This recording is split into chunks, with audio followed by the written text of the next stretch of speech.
This girl, in order to survive, sleeps every day under the guillotine. Fortunately, there is a young tree in the yard, which always wakes her up at the most critical moments. Her dear younger brother is also awakened at the same time. Every time he wakes up, he kindly gives his sister a blessing. The sister, being very responsible, personally buries her brother every day. Her brother can't outdo her, so he launches missiles at their father. Their father shows off a new trick he learned this year. Dodge the attack perfectly. The brother doesn't give up and throws more bombs. At this point, the butler is already used to it. You see, the father loves his younger son the most, so he immediately waves and returns the bomb. Hearing the noise, their mother also wakes up. She tightens her high boots with a power drill and uses a wrench to fasten her belt, then starts putting on makeup in front of her ancestors' shrine. First, she uses her grandmother's ashes as eyeshadow and her grandfather's ashes as blush. Once done, she goes to squeeze the water out of her husband's brain to help enhance his memory. At dinner time in the evening, the brother is still restless, throwing a flying knife at their father while he's eating. The various attachments on the chair show he's been ambushed many times before. Then there's a huge explosion, and someone crawls out of the chimney. It's the grandmother, bringing gifts to visit the children. This is the warm and loving Addams family, because they deal with things differently from ordinary people. The Addams couple was expelled from the village on their wedding day. Homeless, they found an ancient castle on a misty mountaintop and settled there ever since, living in seclusion. What they didn't know was that the once barren foot of the mountain had now turned into a bustling town. As the town expanded, the mist around the mountain gradually dissipated, and the dark, eerie castle came into full view. At this point, the Addams family thought it was time to go down the mountain and greet the new neighbors, but they hadn't been out of the castle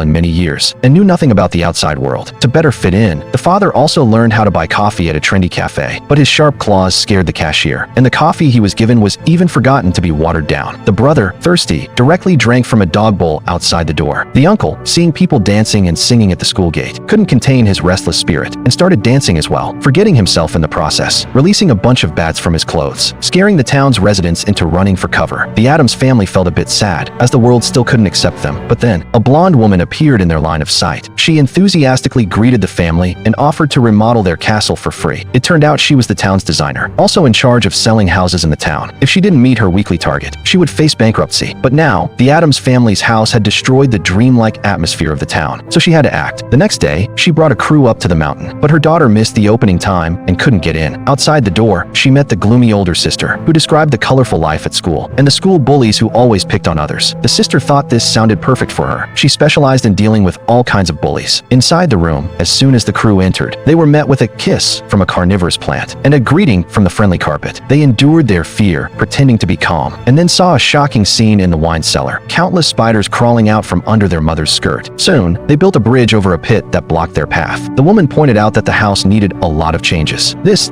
and this, all needed to be torn down. The Addams family looked at each other. This wasn't a renovation. It was an attempt to tear their house down, so they gently declined her offer. The rejected woman was enraged and began spreading rumors about the Addams family, turning the town residents against them. Meanwhile, the sister made an important announcement. She decided to go to school. Her reason was simple. She wanted to teach the school bullies a lesson. Her parents had no objections and happily sent her to school. As soon as she arrived, she ran into a bully picking on a girl. Her little temper flared up. She challenged the bully to a one-on-one fight, but when he saw her cold stare, he instantly backed down. However, the sister clearly wasn't done yet. In the dissection class, she took out a mysterious device and chanted an incantation, turning the dead frogs into zombies. Under her command, the frogs charged at the bully. After this incident, the girl admired her sister immensely, and the two became best friends, talking about everything. The sister dressed the girl in Gothic style, and the girl dressed the sister in a soft pink dress. This scared their mother, who immediately decided to have a serious talk with her. The location was the graveyard behind the house, but the sister didn't listen and arrogantly stood her ground, not showing up for the talk. This enraged their mother, who then forbade her from going to school. However, the sister left home without looking back. The girl, mimicking her sister's style, also angered their mother, and her phone was confiscated. The next day, the two secretly snuck into the hidden room to get their phones and discovered a room full of big screens, showing various corners of the town, including the residents' homes. It turned out the woman had installed surveillance cameras in everyone's houses in order to control everything. When the truth came out, she locked the two girls in the hidden room and went to stir up trouble among the residents, telling them the Addams family was evil and that everyone should go up the mountain and drive them out. A loud crash followed as countless giant stones fell from the roof. The town residents completely ignored the safety of the Addams family and frantically threw rocks at them. The people in the castle were caught off guard. At the critical moment, the brother stepped forward, taking out a handful of grenades, and led everyone to dodge the heavy crisis. But grenades were limited, and it seemed like they would all be buried alive under the damaged roof. Just in time, the sister returned, using the power of the tree to lead everyone to escape. The town residents, seeing the Addams family survive the danger, felt a little guilty. They were just like them, living ordinary lives, but with a different lifestyle. There was no need to destroy them. However, the woman was still relentless and kept stirring up the masses to drive the Addams Addams family out, because the castle on the mountain was really ruining the town's aesthetic, and if she couldn't sell the house, she would go bankrupt. At that moment, the blonde woman's own daughter stood up, exposing her mother's actions. She showed the evidence that her mother had violated the privacy of the residents by secretly monitoring them. Upon hearing the news, the TV station immediately stopped airing the woman's program. The town residents, wanting to make up for their mistake, decided to help the Addams family rebuild their castle. After this incident, the Addams family was accepted by the residents, and their relatives and friends moved to the town. Although the Addams family's way of life was vastly different from the norm, everyone had their own personality and preferences. An outward rebellion doesn't mean an evil heart, and a seemingly kind appearance doesn't necessarily reflect a kind heart. Everyone has their own individuality, and everyone should embrace the diversity of others.